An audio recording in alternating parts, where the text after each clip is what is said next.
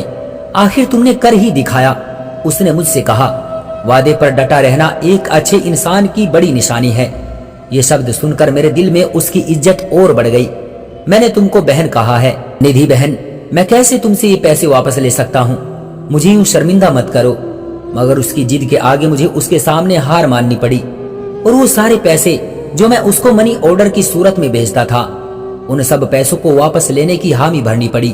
پھر وہ دونوں مجھے اپنے نئے گھر کا پتہ دے کر اور آنے کے لیے کہہ کر ہمارے گھر سے چلے گئے۔ اگلے دن میں نے اپنی پتنی سے کہا، مجھے تمہیں کسی سے ملوانا ہے، میرے ساتھ چلو گی شام کو؟ میری پتنی نے مجھ سے کہا، کیوں نہیں چلوں گی، مگر کون ہے اور کس سلسلے میں ملنا ہے؟ مجھ سے میری پتنی نے سوالوں کی بوچھار کر دی۔ میں نے بیٹی کے لیے ایک لڑکا پسند کیا ہے، تم مل لو، اگر تم کو پسند آ جائے تو پھر اس کے بعد بیٹی سے بات کر لینا۔ اگلے دن میں اور میری پتنی ندھی کے گھر میں تھے۔ میری پتنی کو ندھی کا بیٹا بہت پسند آیا۔ ہم نے پھر ندھی سے اس رشتے کے بارے میں بات کی۔ ندھی کو بھلا اس سے کیا اعتراض ہو سکتا تھا؟ وہ پھولی نہیں سما رہی تھی، اور یوں میری بیٹی کا رشتہ ندھی کے بیٹے سے طے ہو گیا۔ وہ تعلق جو ایک طوائف جیسے گندے رشتے سے شروع ہوا تھا، اس کا انت ایک بہت اچھے رشتے کی شکل میں ہوا تھا۔ یہ سچ ہے کہ ہر انسان کو قدرت سدھرنے کا ایک موقع ضرور دیتی ہے۔ کبھی گندگی کے ڈھیر سے اس کو ایسا سبق سکھا دیتی ہے، کبھی دو بھٹکے لوگوں کو ملا کر سیدھے راستے پر لے آتی ہے۔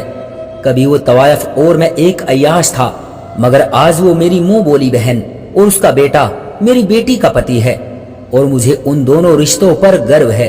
تو دوستو، یہ تھی ہماری آج کی کسی کی زندگی پر بیتی ہوئی سچی کہانی۔ آپ کا کیا کہنا ہے اس کہانی کے بارے میں؟ کومنٹ کر کے ہمیں ضرور بتائیں، اور ویڈیو کو لائک کر دیجئے۔ اسی طرح کی کہانیاں لگاتار دیکھنے کے لیے چینل کو سبسکرائب بھی کر لیجئے۔ میں ملتا ہوں آپ سے اگلی ویڈیو میں، تب تک کے لیے دھنیہ واد۔